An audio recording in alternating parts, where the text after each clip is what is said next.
Ruth Bottom, come on in.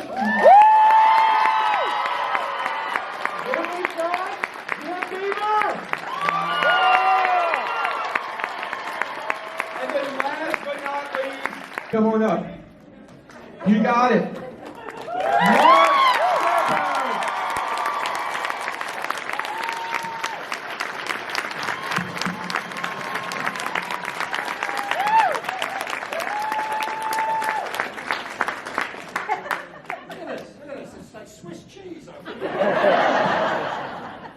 Most of them, man. Thank you so much for your help. This is only going to cost us 10 extra more grand. So, really quick, this picking and choosing thing as we're doing the Q&As and they're getting bigger, not working. So remember, mask up. I'm going to ask 5 or 6 at a time to come over here and line up behind this line, right over here against this wall, and then we'll have you come over to the microphone, ask your question, and go sit back down next to your new friend, maybe your new lover. Let's find out. Here's hoping. Here's hoping. Here's hoping. I could use the attention. So, really quick, 5 people, come on over here, 5 to 10 people, kind of spread out, and then I'm going to ask a really softball question while you do that. Can you all tell us about your upcoming projects, anything you got coming out? And then we'll start from there. Ruth, would you like to start? Yes. Ladies first. Yes, I'm delighted to see that I'm sort of trying to join Mark Sheppard. I haven't quite managed to get in the same scene as him, but I am also in Doom Patrol this month, which will switch on the 23rd.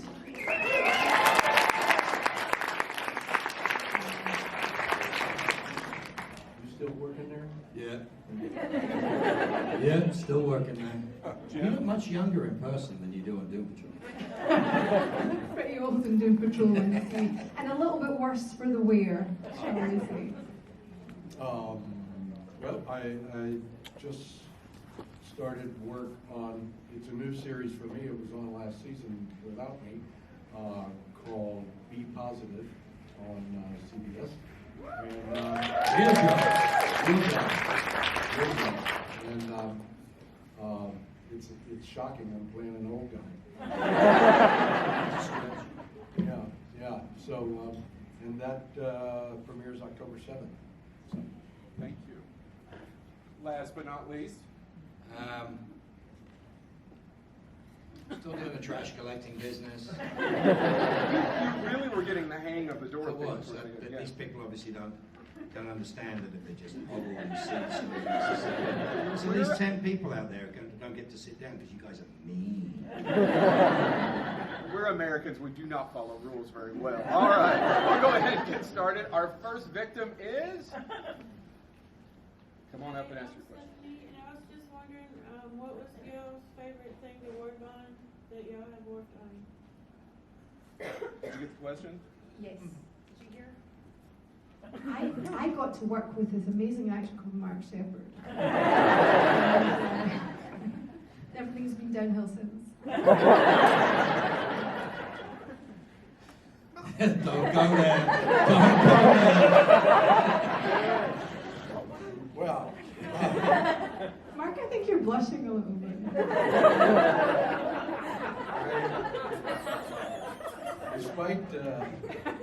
Despite having to make out with the gentleman to my left,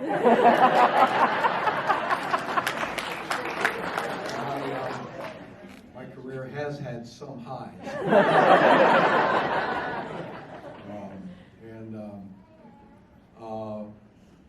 Probably nobody in this room wants to hear it, but probably my favorite project was Deadwood.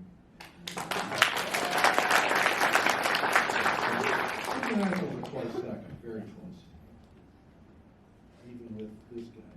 You've got the softest lips. He has the softest lips. Well, they don't get much practice. For me. You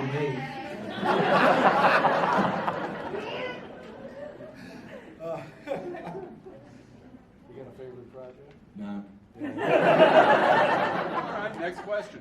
I'll just start off and say how much I enjoyed Supernatural, and my wife and I literally cackled in delight when you turned up on Doom Patrol. We're so glad that's back. So I really came here to ask Mr. Beaver just one question. Well, first of all, I'm a huge fan. we watched Deadwood. You became the entire heart and soul of that show. The same actually made you pull the same thing off on Justified when you were on there. That was wonderful. But the thing that I wonder about, I've read some of your criticism for films and stuff like that. I've been waiting for years to see the George Reeves biography. Is that still in the works? The George Reeves biography that I've been working on since 1978 is still in the works. I'm in the middle of chapter 7 right now. Of how many chapters? 400 or 500. Yeah, it's coming along smoothly. Yes.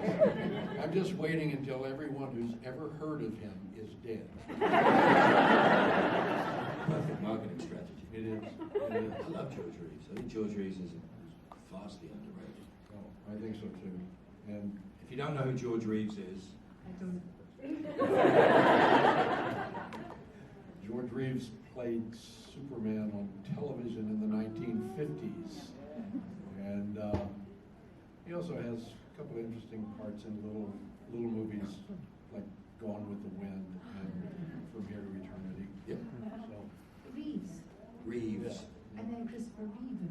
yeah, That's cool. no relation. Anyway, thank you. I'm plugging away at it. Thank you. All right, next guy. Come on. My question's for everybody, but Mark Shepard especially. You once said you would never go back to Supernatural. When did I say that? Maybe I love the idea that you think it's my choice. You do know we're actors, right? They have contracts, they make decisions. I read an interview where you said, it killed you off, it was trying to kill you off the last 5 years, and I don't think you're quoting me that correctly. What was the point you were trying to make? hey, would you go back to Supernatural if they did another series? I would have gone back to do a finale. I would have done all sorts. I mean, the reason why what you're saying is a little disingenuous is Warner Brothers called me when TNT was doing showing all of our stuff. It was like it was going to be properly done. And they said, will you come and do the bugs for it? Will you come and do the stuff? And I was like, yeah, I did 71 pieces on the episodes that I was in. Gladly. I mean, it's the biggest, to get the controversy out of the way, the biggest deal is me not being on the show is very much a non-issue.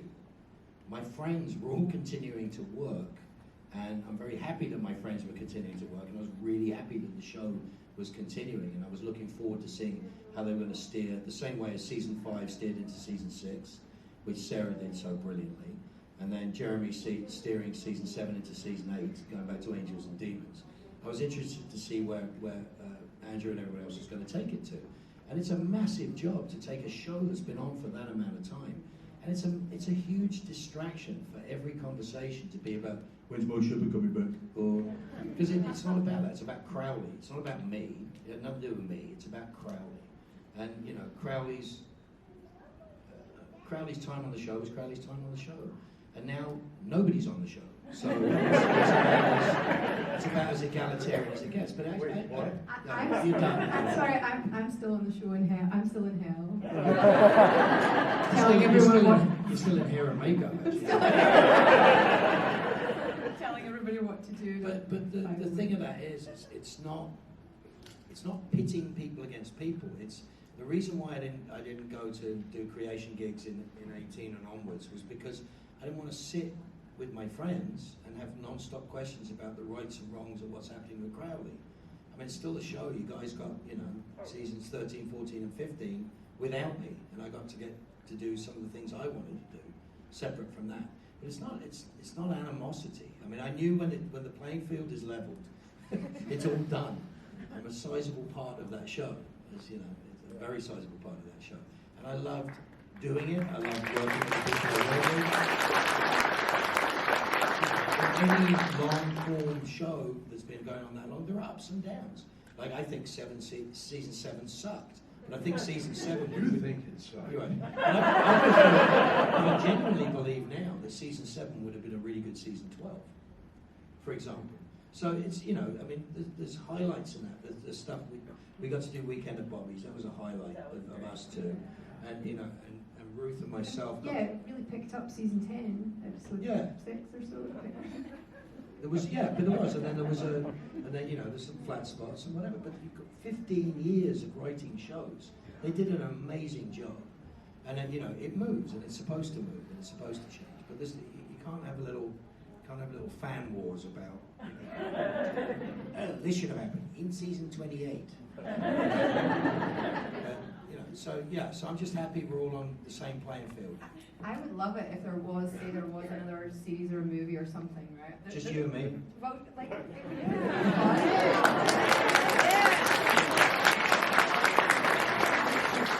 I might be busy in my own. You'll be on your series. All right, thank you. Next question. Good night. Hi, my name's Kenan. Just a quick question. What was your favorite episode you didn't work on of Supernatural? It's easy for me. I was desolate that I didn't get to be part of the French Mistake. I was in the original script, but it was long, so they before I not that I shot anything. They cut it before it got that far. But yeah, I would have loved. That was such a fun episode, and I loved watching all of my friends spoof themselves, and I guess they figured I'm sort of naturally a spoof of myself already, so I didn't need that. But yeah, I would have loved to have done that one. I'm trying to think of any episodes I'm not in and I don't really pay attention. I didn't pay attention when you were in them. I thought the second to last episode, not everyone agrees with it, but I thought there was amazing stuff in that. I cried. And Misha died and all that. And I was supposed to be in towards the end, but because of COVID and everything else, I didn't get to. So Rowena exits halfway through a sentence, halfway through a scene, somewhere early on in the season, and I would have loved to. I thought that episode was strong, and a few other episodes beside, but I would have loved to have rounded it out somehow. So that's not answering your question. That's me just saying I wanted to be in another episode. But I did really like that one. Do you have an answer, Mark? I got lots of answers. I was never in any of the cool episodes. I was never invited to be in Ed Baby, French Mistake. There was nothing, ever. So it was kind of fun that I had to sort of chew the scenery in as many episodes as I could to try to make them as epic as I could. But I was never in the musical. I was never in anything. No. But you had all of that though. You had the whole hamster episode. Yes. The hamster and a rat. I met a hamster, I met a rat. I must have missed the hamster episode. Oh my God! Is that the Soliloquy. one with Richard Gere? No. Pet Shop Boys. Oh. But no, it's the hamster was. Yes, they thought it would be funny to have me deliver an awful lot of dialogue to a hamster in a cage, wearing a necklace, so you could tell it was something she did to a hamster, or something she did to a witch. Turned Olivet into a hamster. Yeah, that was a high spot in my career. And Olivet made a special appearance at Comic-Con. No, that was the worst part of it all. Was Richard and Rob deciding to interview me as Olivet the hamster, and they were absolutely bricking it that I was going to mess with them or do it. But we had a lot of fun doing it. But their accent changed from some weird South American to Italian a couple of times. It was very interesting. Absolutely. Via Scotland, yes. Thank you. Thank Welcome. you. Come on up, sir. First off, I'd like to do a shout out to my kids, Tina and Lily. They couldn't be here today, unfortunately. Hey guys. I'm they're huge fans, so they want to say hi to you. Aye. But they'll be here tomorrow. My Oh, question is. so it's hardly worth us saying hi. Tomorrow. I mean, there's a bit of a caveat there. I'm sorry, can't be here. Can you say hi to them because they can't be here? They really want to be here. They'll be here in a few hours, just when they think it's good. That's what I'm saying. Yeah. Okay. My question is, excluding you three, don't say that you're your favorite character. Who's your favorite character on the show? Is there anyone else on the show? No, we're stuck. Stuck. Stuck. I wasn't my favorite character, but I don't remember any others. Oh, Steve. I like Steve. Then Castiel went and worked at like the 7-Eleven. It's the only time I've ever seen Misha no more than Castiel. Because apparently Castiel was on the show for 15 years and never learned anything. I never understood that guy. I mean, he's just so dense. But Steve was really cool. He just worked pouring Slurpees. I liked Oscar, but I killed him. All right. Thank you. Do you remember Gerald? Yeah. Viv Leacock's character? Yeah. Gerald? He was the same birthday. It was one of my favourite lines I've ever had. He's like talking about how his mom tortured him or something. I'm like, nobody cares, Gerald. I remember you going to want to be talking about My mother-in-law quotes that being random. Nobody cares, Gerald. Well, that's it. Really quick, what's the one quote that you all three get the most? Like for you, yours isn't even a quote. It's just on the cell phone where it says "not moose." That makes me. Do you know the Not Moose story? I do not. Okay, so Kim, we all love Kim, right? So Kim's character on the show, Jodie Mills, has no idea who I am. And I'm set up on a blind date with her in a restaurant. And so I have the only difference is I have a different tie on than usual. I have a red tie, I think, at that time for fun. And so she's on a blind date with Crowley, but she doesn't know it's Crowley. And the idea is obviously I'm going to do something nasty to her to get some leverage over Dean. And so this date goes on and it's all very deep. And so Robin, who is our props girl, used to do all our off-camera dialogue. She reads beautifully flat, so it's really easy to get the information from her without somebody trying to overact it or make it difficult. She's fantastic. And she was like, It's not her job. She's a no, props. she's a props person, but she does the off-camera dialogue for everybody because she's so good at it. And it's just so, I've got a phone, and the phone's supposed to ring, right? And the phone rings, and so I hear Robin going, ring, ring, and I think it would be really funny to be clever with my answer. So I look at the phone, you know, this is the king, which wasn't in the script, but it was funny, I thought. It wasn't that funny. And I have this conversation with Dean, and this goes on, and eventually I put a hex bag in the pocket and choke her almost to death. And so it was a really good date. Kind of typical for me. But the joke is the post-production stuff. When I saw it, first of all, my ringtone for my phone was, I like big butts in my car. Of course, I'm not paying attention to it because it's not actually happening when we're filming it. So it's like, I like big butts in my car. And of course, they put an insert shot of the phone, which I didn't do. They used somebody else's hand. Had the phone up, and on the phone was not moose. So we had moose, we had squirrel, but now we had not moose. So yeah, that's the humor of the post-production world. All right. Question. This question's for Fergus. I don't know who Fergus is. That was my answer to the last question, by the way, the quote that Yes, if please. people just say, can you just say Fergus? That's fair, honestly. I'm not Fergus. I'm not Fergus. Fergus. Fergus is a short little thing like you. Ginger hair. I was going to ask about the moose question, but now I have another question. Well, you know the whole moose thing came about from the end of there's a scene. It's an amazing moment. I look at Dean. I go, "Where's your moose?" And he goes, "Oh, he went to." It was just automatic.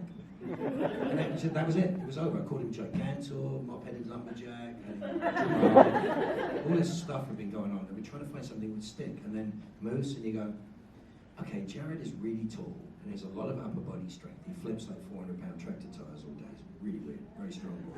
But I think he has basically chicken legs." So moose is basically, 2,000 pounds of animal with horns on sticks. And so it's stuck. And he's stuck. He's pool floaty as a moose. I mean, he doesn't even deny it.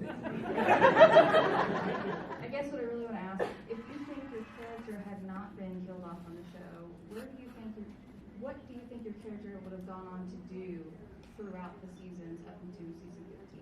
Who are you talking to? You. Oh, I don't do fan fiction. Never cross the streams. Never cross the streams. It is what it is. It is, and the great thing is that you get to do fan fiction. You get to imagine what it would have been. I know, but you can get to imagine it and work that out. And that's the fun part of it. Thank If you. they hadn't killed me, I'd still be kissing Jody. Hold on, or me. She asked what I wanted. Oh, sorry. I'm just imagining Jodie's Tinder profile, you know, like swipe right for Crowley, swipe left for Bobby. You know what I mean? Like, what her thinking was these days. It's a really good scene. She's absolutely wonderful in it because she like just becomes that totally like disaster date. I remember it actually. I was holding her hand. Like it's okay. I should kill you watch in some front of of this shit. No, you shouldn't. It's all right.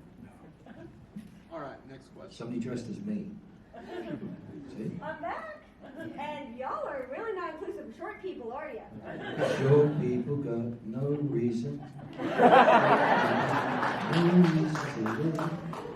Mark used to sing that to me. My question is, if you could meet, like as yourself, You meet can your reach the characters. microphone. Just pull it out. There you go. Okay, there we go. If you guys could meet your characters, what would you say or do, like with them? Would you hang out with them? Would you insult them? What would you guys do if you met your characters?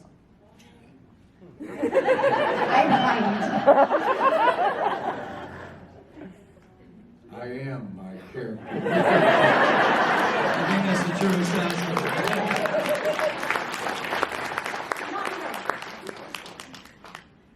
I don't know. All right, there we go. All right, also wanted to say, love you guys. I once walked past on set. I walked past a very small portion of a set where Jim was climbing through a window sideways. And as I was walking away, I will never forget, all I hear is balls. I didn't actually watch the shot, but I just heard it in the back. I'm like, oh yeah, cool. Ingrained in my head. Balls. All right, next question. Come on out. Hey, Luca. Hi. My question was, out of all of the seasons of Supernatural, which I would say a lot of tears were shed from these eyes, a lot, but a lot of laughs. I wanted to ask from every one of you, what was your favorite memory moment out of any season of the show that y'all could relive or go back to? Did I mention kissing Jody? It's not code word for me, is it? No. You know I have the picture got on a my safe phone. word for you. You know I have the picture on my phone, right? I know you've got a picture on your phone. I have 3 pictures on the phone. Fixated.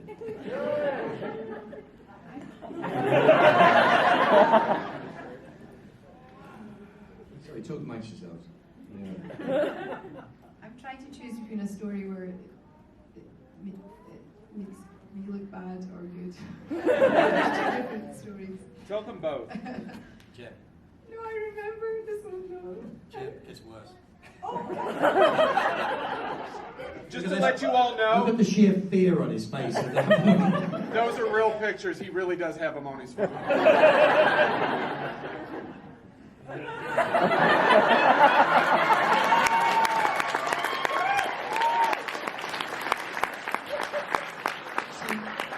Intellectually, Jim is a fabulous actor, a true actor, a trained actor, somebody who takes his work as seriously as is needed. And the idea of kissing me, I'm sure intellectually wasn't that much of a big deal. But my God, you were bricking yourself. And they milked it for all it was. They made it last 10 minutes. It felt like 4 hours. They rolled camera, they rolled B-roll, they had 15 cameras going at the time. It was just the most miserable experience he ever had. Can we get just 12 more? But they put him to the Yeah, I'm fire. surprised they didn't end up on the sides of buses. Oh, yes! Like your Christmas present, Jim.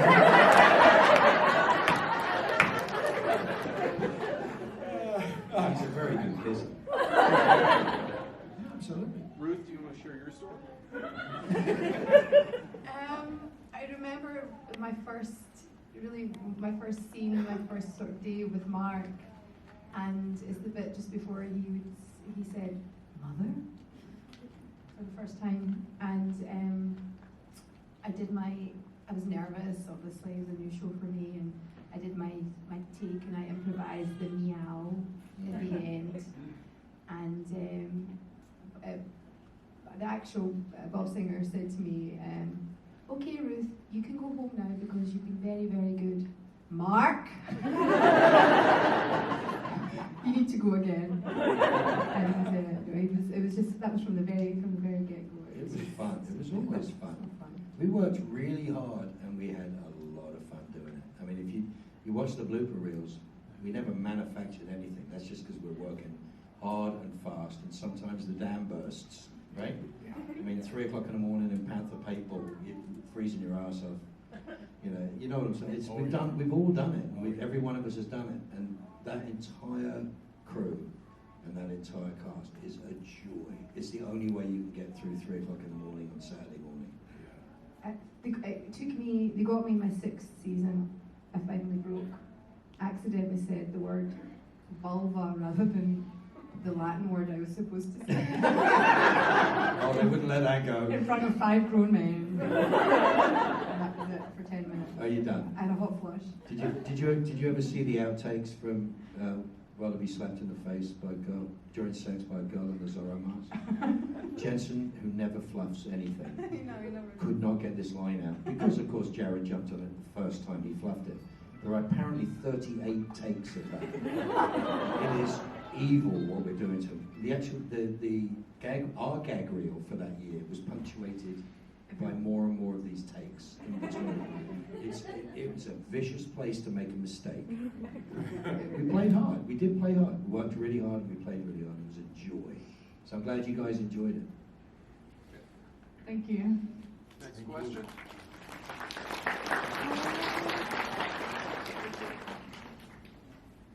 Don't touch stuff. Stop me.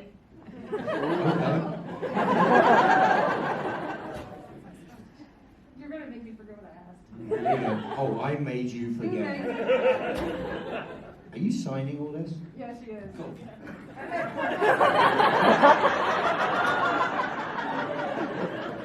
That is? You know what this is? No English? You know what that is? That's bollocks. And this one, horns, hat and tail, bullshit. You have enough with me already. You know what this is? Yeah, bullshit. What? No. Beaver. They got horns though. It's got ears. Do you have your question ready? Eventually she'll remember it. You're on stage, go. I know. You're in Lexington, Kentucky. It's 1:35 p.m. Is it really? We got to wrap up. Come on. Yeah, there you go. My question is for Ruth. Oh.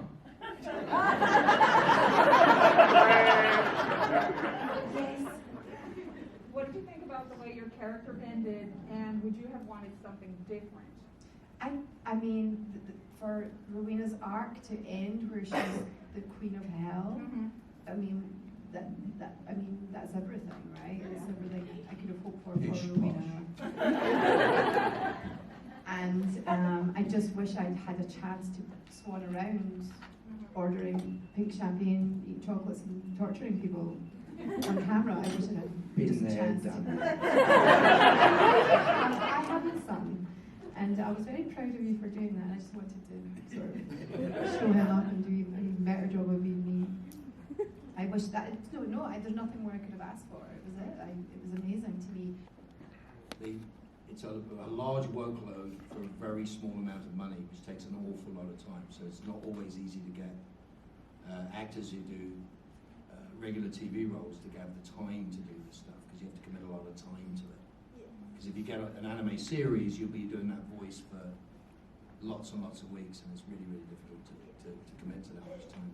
There's some great stuff out there. I'm quite happy just being a Disney princess.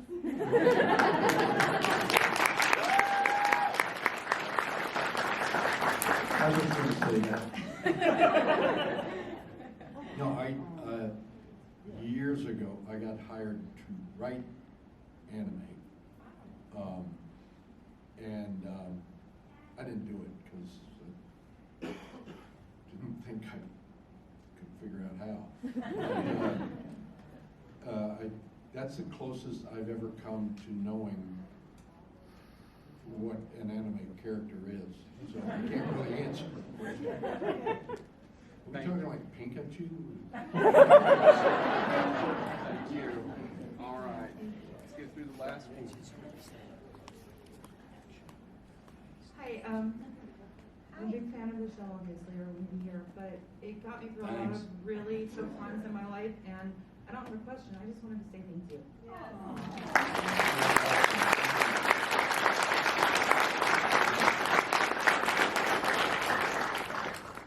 Well, now I just look bad. You look great. Thank you. Ruth can voice you. Oh, I know what it was now. So I'm sure you all get asked a lot because like pranks were known on the show.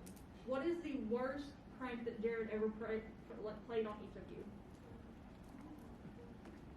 Or just your favorite one that he's done on anybody? Oh, God. The point is, I'm old enough to sue. So he kind of got a little worried that I wouldn't have a sense of humor about some of the stuff he would do. The trouble is Misha.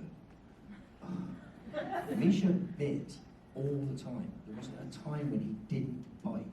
So it was so much fun for them two to torture him.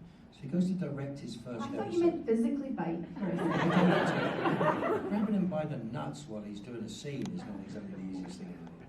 But literally, when he went to direct his first episode, they shredded his script 3 times. They had to hide his stuff all the time, and then they pied him, right? They pied him. Jensen did it like a gentleman. Came up behind him, hand went in and under it. Full pie hit, filmed, put on the internet, embarrassed him. Jared hit him so hard it broke his nose and took 45 minutes to clean the set. Yeah, I mean, it was kind of fun, but kind of crazy. At one point, I think Jared said to me, he goes like, "Hey, Shep, what do you think his car's worth?" I'm like, "What are you going to do?" I don't know. Just when you filled it with. No, well, he's done that, but he was going to put it on top of a building or something, or have it crash. It's just that they, you know, I mean, it was so ridiculous. He once wrote 3rd grade stuff all over the back of my car, which was dirty at the time. So my response was, "If my paint is scratched, it's going to cost you $6 grand." So he doesn't have a lot of fun pranking me. He didn't prank me because they don't prank you. It took them about 3 seasons because I was very proper and well behaved. And Proper actor too. Yeah, I tried to be. And then anyway, there's this one scene where he brings out this bag and he's supposed to bring out like the Book of the Damned and different stuff. And I'm a theatre person. I'm like, you don't stop. I don't stop for anything, right? Just keep going. So he brings out this ginormous thing. The phallic symbol. It was like a handle on 2 ends, and then a big gigantic bottle of lube, which they use for the things. And they just started bringing out all these objects in front of me, and I just kept doing the scene. While she's on camera. This is off camera while she's on camera. And afterwards, my brain wouldn't let me take in what was actually happening. Not just your brain.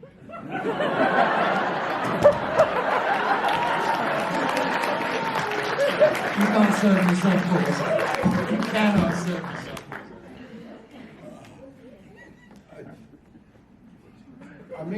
I made the mistake early on of not breaking up when they pulled stuff on me, and thus I became a challenge. And they worked at it, and I don't think I ever broke, but I've mentioned this many times. If Bobby is ever lying in bed and the boys are in the scene, Jared is twisting my toes at the end of the bed. And that wonderful, touching death scene where I call the boys agents and flatline and all of that stuff. Yeah, he's, and now years ago, I broke the first 2 toes on my right foot, and that seems to be the ones he gravitates toward. So, I am a really good actor. You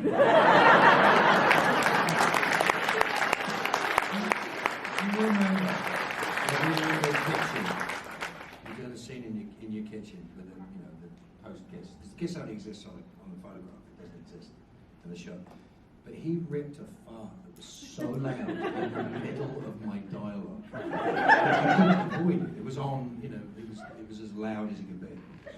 To which, yeah, again, he and I are the only 2 people who go, do you like a scotch with that fart? I said, they just don't break. If you give them any ground, they will take it. Yeah. Sorry, who did you come as? Who did you come as? Cass. Never heard of him. What was that friend of Steve's? Yeah. I was originally going to ask about Lean into the Frank. mic for me a little bit. Oh. I was originally going to ask about Frank's, but now I have to. What is the worst thing that has ever happened on set in terms of accidents? Ooh. Oh, no, yeah. I don't know if I'm allowed to say. No, you're not. But this, you know what? We had a lot of stuff. There's a lot of stunts, and there's a lot of amazing things, and there's been some close calls. But the professionality, the professionalism of our stunt crew and our rigging crew and our special effects crew was so high. Plus, the boys are very good physically at what they do, and we're looked after really, really well. But there's always danger involved when you've got objects that we're traveling through or whatever. But There was one time I heard the car that it didn't quite stop in time. It had a camera though, not a person. my favourite one was Jensen driving the car backwards from Kane's house, and he missed that fence post by 1/8 of an inch. I slid from one, because there's no seat, I slid from one side of the bench seat to the other. And he goes, that was close. I'm telling you, as I said, we work hard, we play hard. The safety aspects of that show were very, very high. Nobody messed around with guns and knives and stuff. And it was everybody did their job incredibly well. It was a testament to 15 years with no major incidents, I guess. The most dangerous thing I remember happening on the show happened with me. I had torn my meniscus in my knee in a freaking rodeo, and Why did you do a rodeo? Some charity thing. Had the clown suit, he had to do something with it. And we were shooting a scene in Bobby's basement, the staircase that came down from the basement, and I had a brace on my leg, and it was a little weak, and I was coming down those stairs, and on about the second or third stair, my knee gave out, and I fell all the way down the stairs, and they caught it on camera. They keep it? Yeah, I thought it was going to show up in a gag reel, but it didn't. But they were all, everybody thought, oh great, we're going to have to get somebody else to do his part better. I was lucky. I didn't break anything, but it came real close. Yeah, it's really difficult. But that was, for 15 years. That's pretty amazing. You think I of all don't the remember. shows. I don't remember. I got bulldogged by Misha into a wall in that lab that I had when we had all the vampires and stuff. And I let him bulldog me into the wall, which made sense. Just a little gator back in the back. I'm used to doing those kind of stunts. He hit me, and there's a slightly crushable wall. So the wall was only about half an inch of crushability, right, with real tile, and then a little bit of crushing foam core. There was 6 guys on the back of that scene flat, the biggest guys you've ever seen. Everybody was leaning into that wall. he hit me with such force, I went perfectly imprinted into the wall, like a Bugs Bunny cartoon. But what you didn't hear is the 6 guys from the kinetic energy of hitting the wall flew 6 feet off the flat into the firewall. It was that much energy going through it. But yeah, it's all that stuff that looks really simple. It isn't. But keeping it safe is the #1 job, and that's always been the #1 job. Yeah, the very final staircase. I was supposed to walk down the staircase at the end when I appear for the first time in hell. Just even that, they had polystyrene stairs, and I have 6-inch spike heels. How do you do that? I had the entire scene on my toes. Jim was really good at it. You get used to the spiked heels. Just hear that noise. All right, our last question. Sorry. No pressure or anything. All right, make it good. My name is Taji, and I would not have known the show without my 2 best friends, Luca and Marissa. And I'm so grateful for that. But my question is for all 3 of you guys. What do you think your characters would think of Kentucky? Like if they ended up coming to Kentucky and staying? She'd like the bourbon.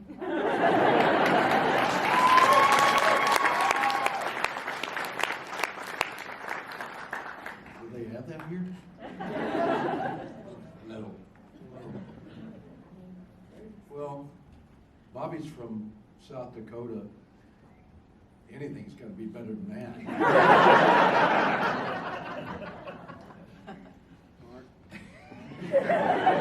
Thanks. Look, I'm just amazed that this show has touched so many people in so many countries and so many places.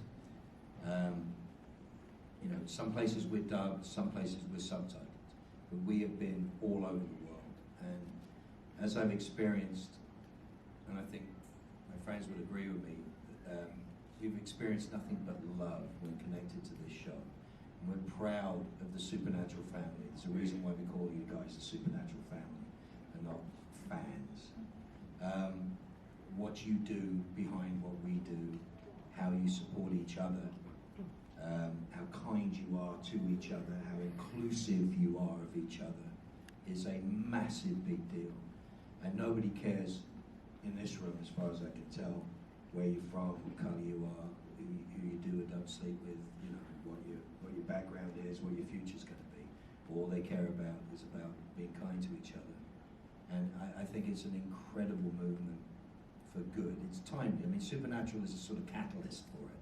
I don't think we invented it, but we're proud to be a part of it. We're proud to be a part of people's recovery. We're proud to be a part of people's journey. And people, every single day, I think, of my life since doing Supernatural has been, you know, you help me so much with this, you help me so much with that. You guys do it, but we're proud to be able to help in any way that we can. And what we see you guys do for each other, and what you guys do behind the causes we have, behind the things that we believe in, is just unbelievable. I don't think there's ever been a show that has had this much impact and created just this giant gooey circle of love. And you know, coming to Kentucky is the same as going anywhere else to me. People who are kind, want to be here, want to make fun of my name, whatever.